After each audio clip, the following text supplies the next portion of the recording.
Finally આપણે નીકળી ગયા હતા જુનાગઢ થી સોમનાથ જવા માટે અને ફરી પહોંચી ગયા હતા આપણે સોમનાથ અને ફરી લાગી ગઈ હતી ભૂખ એટલે ફરી બેસી ગયા હોટલમાં ખાવા હતું ને ફરી મંગાવી દીધી છાશ ને પાપડ અને ફરી પાછું મંગાવી દીધું પનીરનું શાક અને રોટલી. તો પનીરનું શાક અને રોટલી બધાને ખાઈ લીધું. ફરી પહોંચી ગયા આપણે રાત રોકાણ તો એ જગ્યાએ. તો ફરી હવારામાં પાછા ઉઠીને હેડે આપણે સોમનાથ મંદિર બાજુ જવાના આવી ગયા. ફરી પાર્કિંગમાં ગાડી મૂકી દીધી અને ફરી અહીં ગાડી પાર્કિંગ જોશે તો ફાસ્ટેગ વાળું જ હતું. તો ફરી પહોંચી ગયા આપણે સોમનાથ મંદિરે. તો આ સોમનાથ મંદિર તો ફરી પાછા આપણે અહીં જવાનું હતું દરિયા તેડે.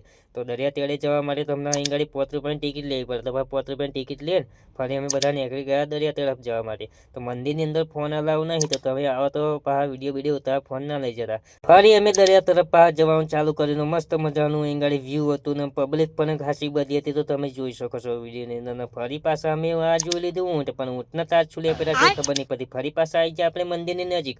તો કારણ કે અંદર તો ફોન અલાઉ નહીં એટલે આપણે બહારથી ઉતારી દીધો વિડીયો. ફરી આપણે વળી ગયા પાછળ, કારણ કે જવાનું તો ભાવનગર. ફરી બેસી છે ગાડીમાં ફરી નીકળી ગયા. પણ આ બસ જોવા ખાલી